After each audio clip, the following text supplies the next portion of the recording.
At the apex of the food chain stood two formidable predators, a mighty, wild wolf and a courageous, sagacious lion. The question then posed was, if a wolf and a lion were to marry and have offspring, what type of creature would their child be? The provided answer described fluffy front paws, a tiny, sweet mouth with small, round front teeth, and lengthy, narrow ears. The creature was a charming rabbit.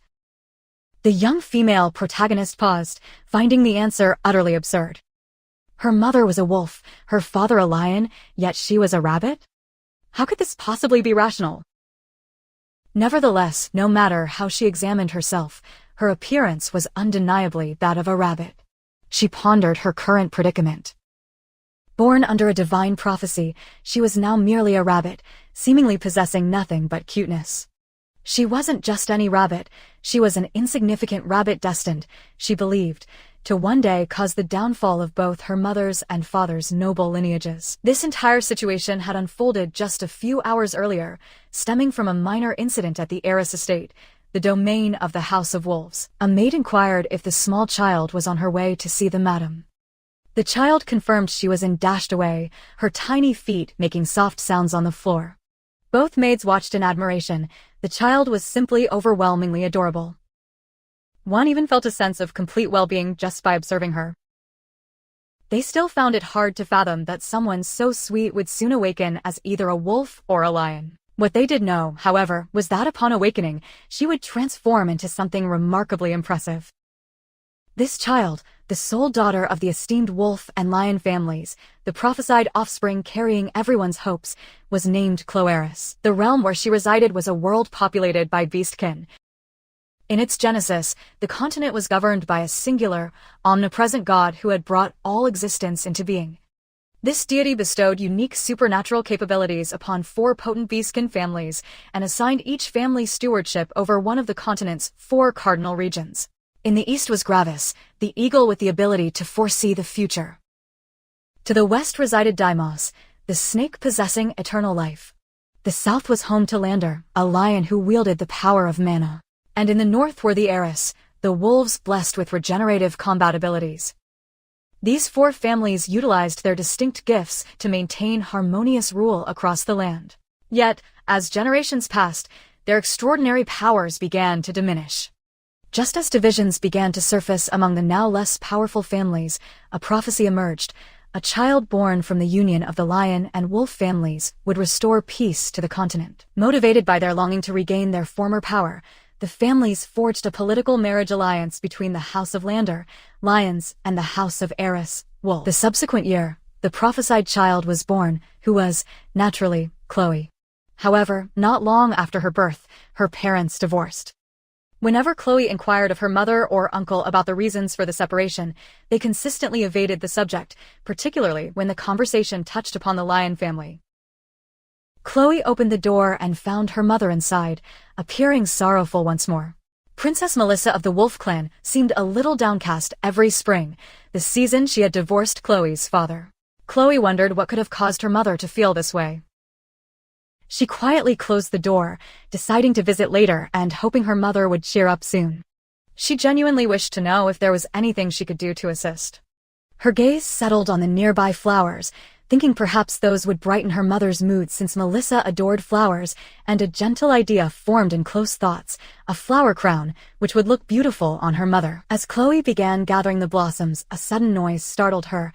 She froze. Something was moving nearby. Filled with curiosity, she cautiously approached and discovered a rabbit, her face lighting up with a smile as she softly inquired how the rabbit had gotten in here. But the rabbit, startled by her presence, bolted into the bushes, surprising and puzzling Chloe with its flight before she considered that perhaps it was frightened because she, as a beastkin, represented a predator. Before she could ponder further, the same rustling sound returned, louder this time, and she turned just as a hawk swooped down towards her. Her eyes widened in alarm, and she let out a shriek, fleeing for her life, diving beneath her blanket, trembling uncontrollably. She had believed she was about to die, convinced that if she had been even a moment slower, the hawk would have seized her, leaving her to question why it had attacked her initially and then, with a different focus, why she, who was supposed to be a fearless predator, had run. However, as she emerged from bed, something felt distinctly amiss. Her body seemed unusually light. She turned and froze as her reflection appeared.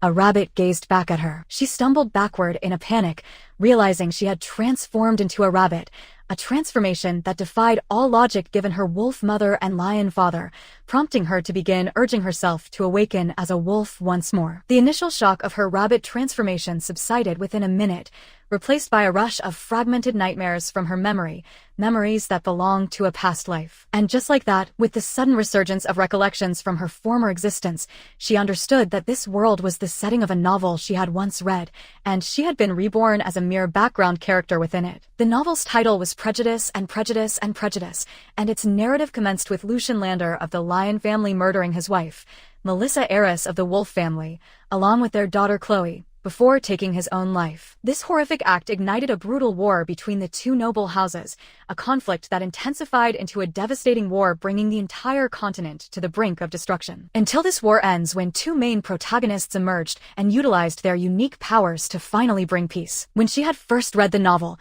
she had been perplexed as to why Lucian Lander would commit such an act against his own wife and child. But now, she finally grasped the potential reason her father had taken such extreme action.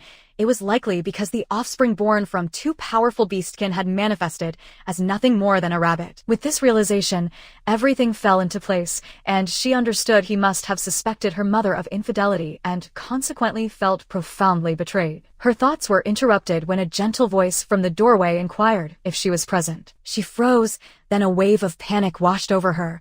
It was her mother, and she remembered they were scheduled for her birthday dress fitting that day. Panic intensified as she realized she needed to transform back rapidly, but still lacked understanding of how to do so. Her mother opened the door and entered, but then abruptly stopped, a look of alarm momentarily crossing her face before Chloe noticed the reason. Her own hair was full of leaves. Chloe felt a rush of relief, realizing she had concentrated intensely on shifting back, tensing her body with all her might, and somehow it had succeeded, leading to the transformation back. Her uncle, Blake, entered immediately after, a broad smile on his face as he greeted her. Blake lifted her up and spun her around, announcing it was dress-picking day for their little birthday girl, as if he could ever forget or miss it. Chloe couldn't help but feel that both her uncle and mother were excessively preoccupied with her. This thought brought with it a pressing question: how much longer could she conceal the fact that she had awakened as a rabbit? She was convinced that the transformation back moments ago had been purely fortunate, and she still lacked understanding of how to truly control it. Yet one certainty remained, concerning her uncle and mother. Even if she revealed that she had awakened as a rabbit, they would still embrace her and continue to love her unconditionally. She was absolutely certain of this. Her eyes welled up at the idea, causing her uncle to startle and ask why she was suddenly weeping. In that precise moment, she resolved to tell them the truth, at the very least, feeling they deserved that level of honesty from her. She would explain everything and then strategize on how to prevent the future war. She opened her mouth to speak, but her uncle interrupted first, glancing at Melissa and remarking that little Chloe must be too famished to even utter a word. Melissa promptly agreed that such a state was unacceptable and stated she would retrieve something for Chloe to eat to lift her spirits. Chloe believed she had lost her opportunity to speak, but then she froze in terror. With a forced smile, she watched her family as they nonchalantly proposed that she ought to eat some rabbit. And then, the terrifying realization struck her. This realm was governed by predators, and her mind reeled, conjuring a dreadful image where both of those wolves, her seemingly loving family, were moments away from consuming her. Even as she desperately pleaded with them, asserting that it was her they were speaking about, she managed a strained smile, panic clawing at her as she thought that the issue of food wasn't even the most pressing problem right now. Her immediate goal became simply to survive in this world without anyone discovering her true nature as a rabbit. A few hours later, her mother and uncle waited patiently in her room while she changed into a new dress. Melissa remarked that Chloe still seemed a bit down, an observation Blake readily concurred with. Melissa murmured that the earlier incident still made her chest feel tight, remembering how Chloe had unexpectedly thrown a tantrum over the suggestion of eating rabbit meat. She truly hadn't anticipated such a strong reaction from her daughter. But then, the door opened, and their expressions instantly brightened. Chloe stepped inside wearing the selected dress, and both adults immediately erupted into dramatic declarations, proclaiming her an angel who had descended upon their clan. They lavished praise upon her, gushing about her emerald eyes, her lustrous hair, and her soft, apple-like cheeks as if seeing her for the very first time. Chloe stood awkwardly, her cheeks warming from the intense, overwhelming admiration. Blake stepped forward, arms wide open, imploring for a hug from his precious little angel. Chloe offered a nervous smile, thinking that this doting could potentially continue indefinitely if she allowed it. Seeking to redirect their attention, she commented on how beautiful the dress was, smiling as she stated she couldn't believe she was actually wearing this for her birthday banquet. Blake remarked that he hadn't thought she would adore it this much, and Melissa added that it was fortunate they had prepared everything just right. This caught close attention, and before she could inquire what they meant, maids began entering, each carrying more dresses, seemingly every charming outfit in the entire territory. Melissa beamed at her, proposing she try on every single one. Chloe looked utterly horrified by the prospect. Later, she awoke in her room, apparently having passed out after enduring the ordeal of trying on all those garments. She wondered how she had even been transported back to her bed. She snapped out of her thoughts when she heard a loud voice demanding what right that man had to meet their clan's child, recognizing it as her Uncle Blake's voice. Then, she cautiously opened the door and peeked out just as Blake declared that that man had vanished without a single word, and now he wanted to play the role of a father. She froze in place, unable to process the fact that her father actually wanted to see her. Blake's jaw tightened as he confessed he still couldn't erase the memory of that day when Melissa had returned, visibly pregnant, stating she wanted a divorce, trying so hard to smile through swollen, tear-stained eyes, all because of a damn prophecy. Blake expressed self-loathing forever allowing his sister to marry that man in the first place. But Melissa countered, asking her elder brother what would have happened if she had refused and it had resulted in war. She reminded her brother that their family's defensive mana stones were nearly depleted, and a conflict with the Lion clan would leave them in a far worse state. Her brother, however, was unfazed by the prospect of war. He believed it was time they exacted revenge on those damn cats and broke the stone trade restrictions that had been suffocating them for years. He was adamant that there was no way he would permit his precious niece to be involved in such a potentially fearful situation. Chloe stood there, confused and uncertain, pondering if all of this tension could genuinely escalate into war because of her existence. Melissa's expression was conflicted as she attempted to reason that perhaps, just perhaps, her father had sincerely requested the meeting out of a genuine desire to see his daughter. But the visible hesitation on her face ignited her brother's fury. He suddenly rose to his feet, shouting furiously as he reminded her of the Lion clan's capabilities. They were known to cast the weak off cliffs and use children as test subjects, even their own offspring. He demanded if she truly believed a monster like that desired to see Chloe out of something as pure as fatherly love. This revelation struck Chloe like a physical blow. She couldn't fathom that they experimented on children. She recalled the novel Prejudice, which had described a world built precisely on such foundations. Just as depicted in the original story, the 4 gifted clans, who had inherited supernatural abilities, each controlled a portion of the continent, while other races aligned themselves under their dominion. They had lived in isolation for hundreds of years within their respective territories, and she wondered if, because of that long separation, minor misunderstandings born from prejudice had eventually solidified into unquestioned truths. Even the initial meeting between the novel's male and female protagonists had been ruined by a simple misunderstanding. She desperately hoped all those stories about the Lion clan were merely rumors and falsehoods, because she genuinely did not want to be thrown off a cliff or turned into some grotesque experiment. Melissa eventually sat down, conceding that her brother was correct. She admitted she had been far too naive. But for Chloe's sake, she decided it was time to become stronger. Chloe panicked, realizing her mother was approaching, and quickly jumped back onto the bed, feigning sleep. Her mother entered the room and gently caressed her hair, thinking how sweet her little Chloe looked, sleeping so soundly. She softly told her baby girl not to worry, promising that no matter what happened, Mommy would protect her, and all she desired was for her daughter to grow up happy and carefree. Once her mother left the room, Chloe opened her eyes, which were filled with tears. She sat up, realizing that the Lion clan wasn't the immediate, critical issue. If she recalled the original story correctly, the male lead ultimately decimated the Wolf clan, blaming them for the war. For her, that meant the people she loved, her mom and uncle, were going to die. The color drained from her face. She didn't remember clearly, but she must have endured a life of torment in her past one. But this family, they were different. They panicked the moment she felt even the slightest discomfort. They were the first real family she had ever known. She knew she couldn't simply stand by and do nothing. She had to protect them, which meant she had to prevent the Great War before it even began. She attempted to piece together the timeline. The first major event was the Lion Clan's invasion, which was when her mother got seriously injured. Suddenly, her ears popped out, startling her. She grabbed at them, thinking that the very first order of business was to conceal the fact that she had awakened as a rabbit. Perhaps if she concentrated her energy, they would disappear.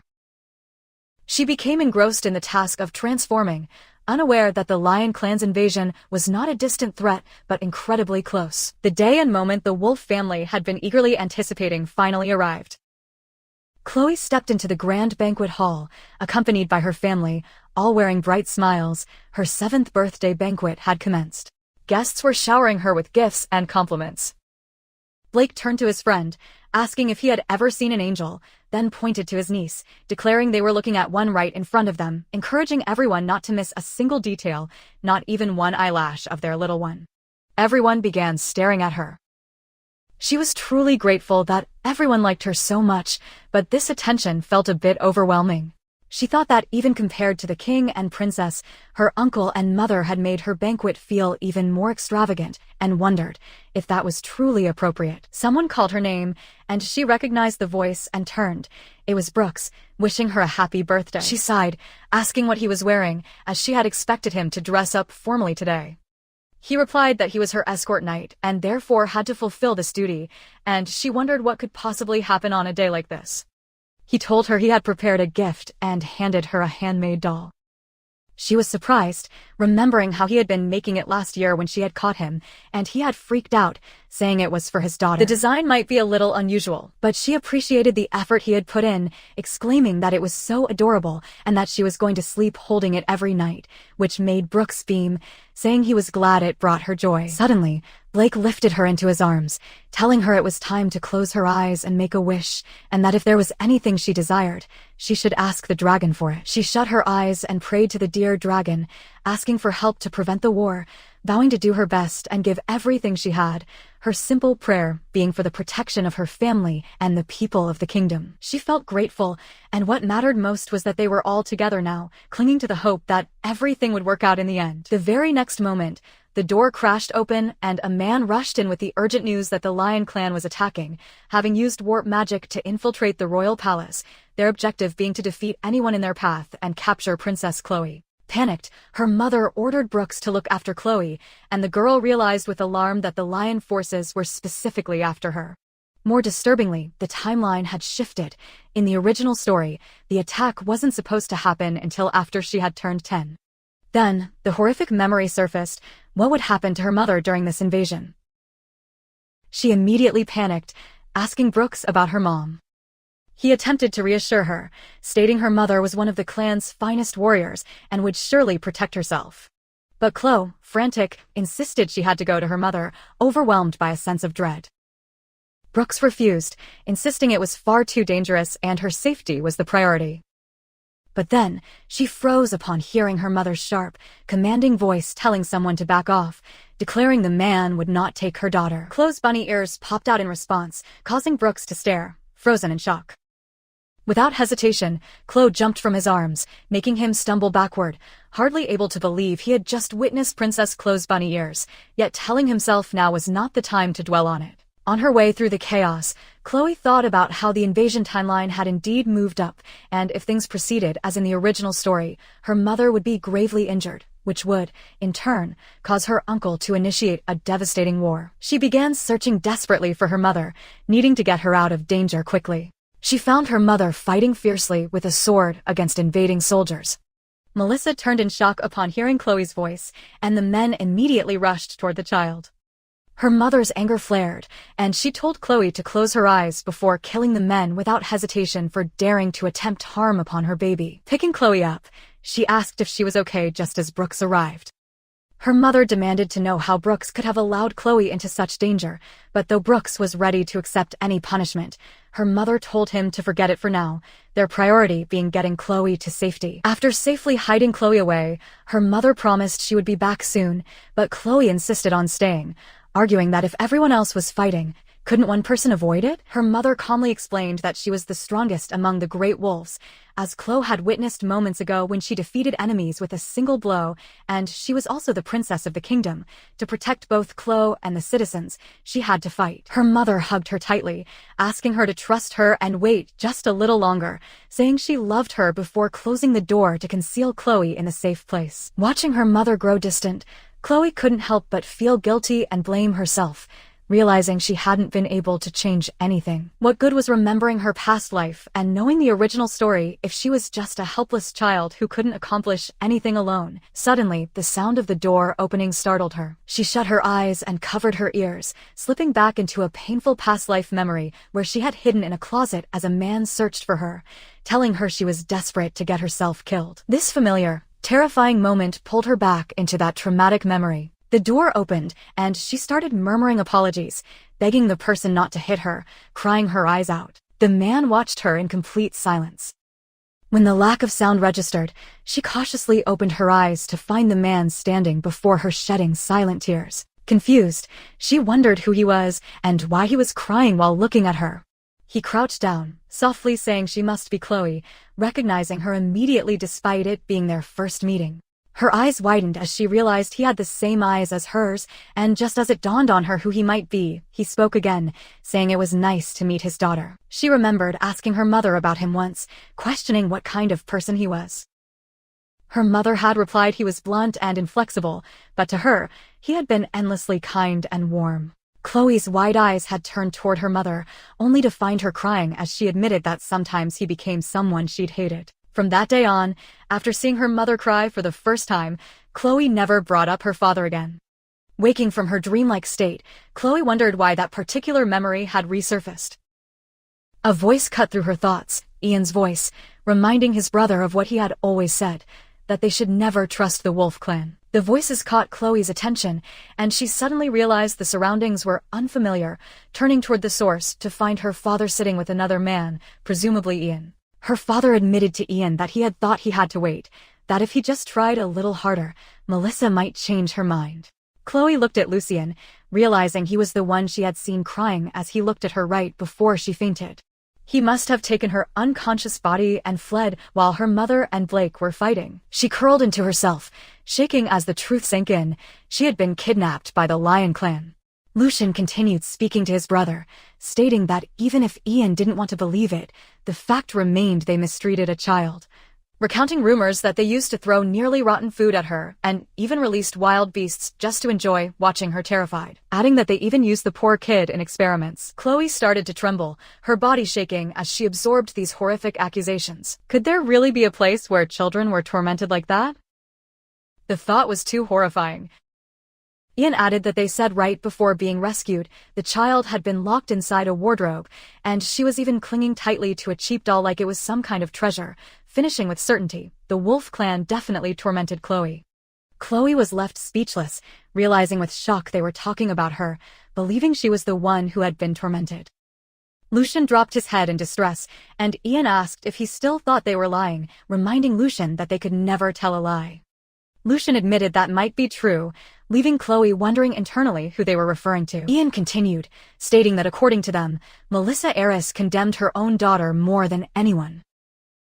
Chloe instantly stirred under the blanket upon hearing them speak about her mother in such a way, suddenly throwing it off and screaming, "My mom is not that kind of person." Silence fell in the room.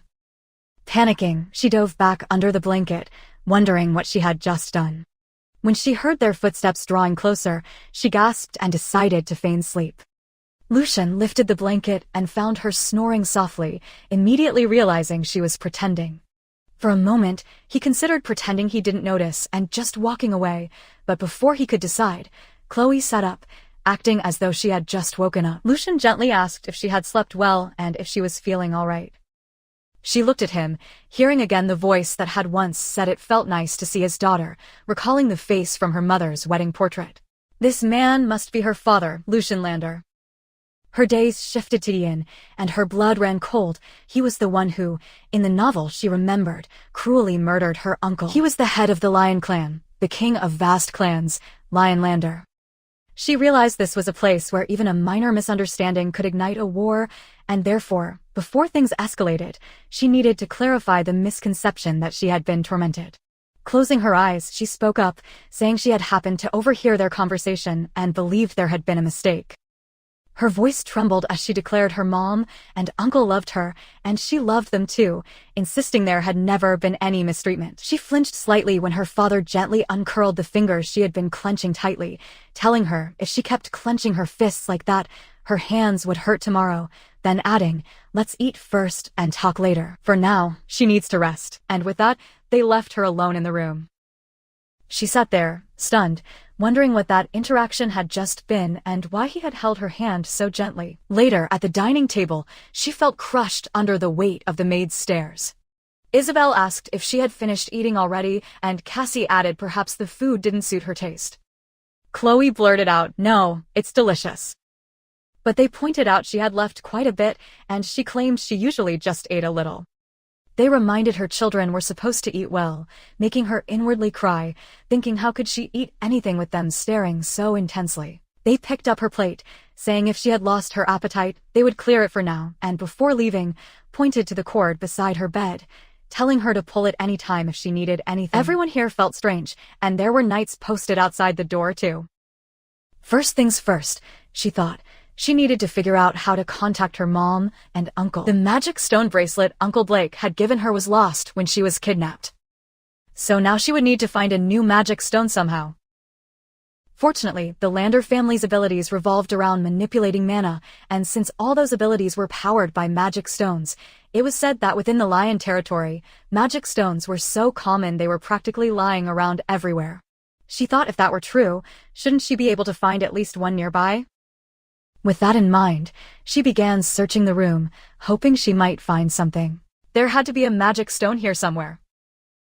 She thought if she could get one, she might be able to escape.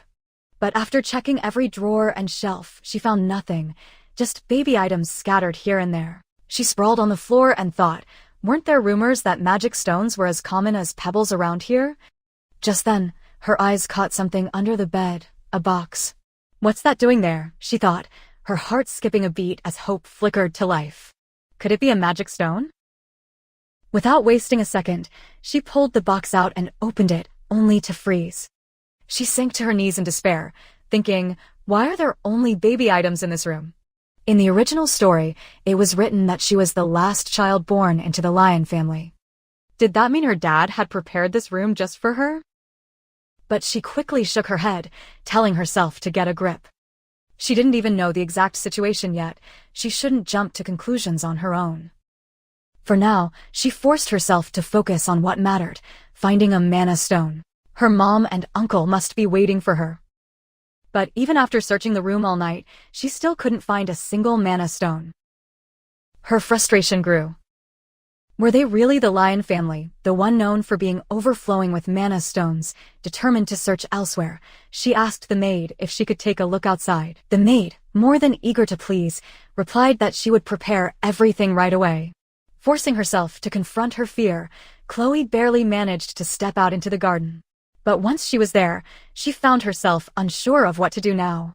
Just then, her attention sharpened as she heard some staff whispering nearby. They were talking about her again, saying she had been tormented by her family. She wondered, why was everyone so wrong about the Wolf family? She couldn't let this continue. She called out to them, stepping closer. That story is wrong, she said. She could explain everything, but they suddenly charged at her, making her freeze in shock. Out of nowhere, Isabel grabbed Chloe from behind, gently asking if she was all right. Startled, Chloe quickly replied that she was fine as the others gathered around, anxiously asking if she was hurt. Cassie pointed out she had nearly taken a nasty fall, and one of the men added that Isabel's quick action had prevented potential injury. Their words confused Chloe until her eyes landed on a stone near her foot. Realization dawned. She had nearly tripped. They had rushed over out of concern, not aggression. She had misunderstood their seemingly scary faces, perhaps judging them too harshly, as it was starting to seem like they genuinely cared about her. Cassie remarked they should get sturdier shoes, while the man suggested removing all the stones from the palace grounds entirely. Chloe realized these people would never intentionally hurt a child. Just as the lion family misunderstood the wolf family, perhaps the wolf family misunderstood the lions too. If that were true, maybe she could afford to be a little braver.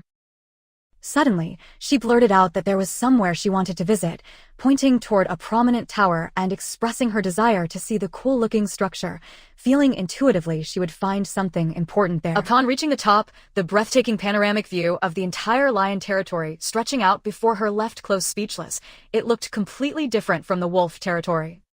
A smile spread across her face. She was glad she had found the courage to ask. She still couldn't quite believe this very tower was where mana stones were made, recalling Isabel's earlier explanation about the castle being the protected creation site, imbued with powerful magic, making it perfectly safe. Noting the impressively tall outer wall, Chloe remarked how secure the place seemed, which Isabel affirmed absolutely was, adding that besides the wall, the guards stationed there wielded powerful magical weapons, protecting it with their lives and making it impenetrable to even the strongest army. Chloe's mouth dropped open at this revelation. Even if she managed to contact her mom and uncle with a mana stone, they wouldn't be able to get inside. She scanned the surroundings, searching for any potential weaknesses, but her thoughts were interrupted by Isabel stepping into view, offering a reassuring smile and telling her there wouldn't be any more danger, so she didn't have to worry. The knights nearby echoed this sentiment, vowing to protect her even at the cost of their lives, declaring those wicked wolves would never set foot inside. Chloe listened quietly, realizing that if they believed she was afraid, her whole family would come after her, and these persistent misunderstandings would make meeting her mother and uncle incredibly difficult. Leaning against the railing, she told everyone there was something she needed to say, declaring firmly that nothing bad had happened at the Wolf estate. If anything, she had been showered with love. However, the maid started sniffling, completely misinterpreting her words, thinking she was only pretending to be fine so they wouldn't worry and praising her supposed kindness and selflessness. Chloe realized with growing frustration no one was listening. In a desperate attempt to get their attention, she placed one foot on the railing, insisting she was telling the truth and begging them to listen, but suddenly, the railing broke. Losing her balance, she fell over the edge as the maids rushed forward too late. Falling, panic flooded her. She didn't want to die yet. And then, miraculously, she landed directly into someone's arms, wondering bewilderedly how she was still alive. A low voice grumbled, "Why on earth?" Her eyes widened in horror as Lucian glared at everyone, ice in his gaze, demanding why his daughter was falling from the tower. Her face turned pale with shock. Why was her dad holding her? The maids quickly started apologizing, but he cut them off, pointing out he had made it clear multiple times that the lady's safety must be their top priority. They apologized again, admitting their mistake and relying solely on the protective magic cast on the outer wall. The word magic caught her attention. Turning her head, she saw the broken ledge suspended midair by magic. But her father wasn't finished, coldly asking if they were really trying to use that as an excuse. That snapped her back to reality. Amazed by the magic, she had forgotten the Duke's anger. She knew she had to tell them it wasn't their fault. Even if she insisted, they still had duties. Closing her eyes, finding the situation terrifying yet aware that silence would mean punishment for these kind people, and unsure how to calm her dad down, she wondered if the cutesy tricks from her wolf family might work. She started pleading with him not to punish them, and in the middle of her frantic words, ended up blurting out, "Daddy." The words slipped out unintentionally, freezing everyone. Realizing she blurted it out impulsively, she thought maybe that was pushing it too far. The maids and butler were visibly taken aback. His Grace, feeling somewhat shaken, told Chloe she didn't have to call in Dad if it felt uncomfortable, gently putting her down and offering a small smile, telling her she could call in Dad when she truly wanted to. She realized he noticed her discomfort and was being considerate, finally understanding what her mother meant about sometimes hating him. Perhaps her mother loved her dad too much, making his kindness paradoxically hurtful. He crouched down, lifting her face slightly, being affectionate, leaving her stunned. She stepped back slightly, reminding herself to clear up the misunderstanding with the Lion family, remembering there was something important she needed to say. She stated there was something the Duke and everyone seemed to have misunderstood, and as everyone watched silently, she made it clear she had never been mistreated, earnestly asking them to believe her truth about the Wolf family. The outcome wasn't bad, she thought. Her dad didn't say anything, but they all ended up visiting the inside of the Manastone Tower together. Still, Something bothered her, Rizer's earlier memory, the Duke placing a hand on her head after her clarification, mentioning she was right. Melissa could never mistreat her, yet wearing such a lonely expression. Brushing off the thought, she focused on the positive. They'd made it to the magic tower, a huge step. With her dad present, she believed she could secure at least one protective magic stone to contact her mom. Her eyes fell on the magic stones, leaving her completely astonished. It was even more incredible than imagined, more than she'd ever seen. The Duke called CLO closer, mentioning he had to choose quickly from only the highest grade ones and apologizing because there weren't many, promising that before her next birthday, he'd fill the tower. She thanked him, still unable to believe these belonged to her, aware this was the first gift from her dad, yet resentment surfaced before joy. She clenched her fists, thinking if only the Wolf family had this many unrefined magic stones, life would have been easier. She recalled how magic stones, used for light, fire, and communication, were essential but scarce for her family due to the Lion family's interference and distribution. Her uncle only secured 3 this month, shrugging off needing one himself and suggesting sending it to the infirmary instead. The fact the Duke was now giving her such a powerful one made her wonder if this was his way of denying involvement in the shortage. The Duke suddenly got down on one knee, calling close name, leaving her stunned as he opened a box revealing a ring crafted from a protective magic stone. He gently slid it onto her finger, telling her it would keep her safe and she mustn't forget to carry it. She thanked him, noticing how surprisingly light and much brighter and cleaner its color was compared to the ones back home. The Duke then asked if there was anything else needed. Chloe knew that with the protective magic secured, the next logical step according to her plan was hunting. Thus, she informed her dad of her desire to try hunting a bird, knowing she would need a medium to send the contact information to her family. Later that night, while the Duke was engrossed in his work, an attendant entered, apologizing for the intrusion. The Duke inquired if Chloe had caught any birds, and the attendant confirmed she had successfully finished the hunt and returned inside with the maids, remarking on her fierce demeanor, truly befitting the only daughter of the Lion family. A visibly relieved smile touched the Duke's lips. The attendant then added another report. Traces of protective magic activation had been detected in close room, the target, as expected, being a small bird and the coordinates falling squarely within the Wolf family's territory. He asked the Duke for instructions, and the Duke, stating he had anticipated this when giving her the magic stone, directed they leave it be. Rising from his seat, he commanded the guard's strength be doubled, anticipating an imminent attack from the Wolf family. Meanwhile, Chloe slept peacefully in her room. The Duke approached her bed, gazing down at her sleeping form with affection, noticing that her sleeping habits were remarkably similar to her mother's. His thoughts drifted inevitably to Melissa, recalling the day she had told him that when they had their child, she would love them so fiercely they would never feel envy for anything. But now, anger surged within him as he mentally addressed Melissa, accusing her of pretending to love Chloe so much. He gripped the cheap bracelet Chloe had apparently cherished, glaring at it and questioning if this flimsy item was her idea of love. He reflected that even though he couldn't be with Chloe because of Melissa, it had always been with the hope that his child would have nothing but the best. For the past 7 years, he had consistently sent the finest magic stones to the Wolf family. Yet, he fumed internally. How deeply must Chloe have been neglected for Melissa not to give her even one? How thoroughly must she have been brainwashed to believe and claim she was never mistreated, attempting to protect the Wolf clan even after such perceived treatment? He resolved internally, okay, just to reassure Chloe for now, but he will never forgive them. Clenching his fist, anger consumed him as he vowed that those who dared to torment his daughter would pay dearly for their sins. Back in the Wolf family territory, Princess Melissa's sharp eyes caught sight of a small bird landing nearby, something unusual attached to its leg. Approaching cautiously, she noticed a tiny rolled-up letter secured alongside a familiar, glittering magic stone. Her breath hitched. Could it be? Carefully retrieving the items, her hands trembled slightly as she unrolled the message. Recognizing this subtle energy signature combined with the confirmation within the letter's contents, relief and fierce joy flooded her features.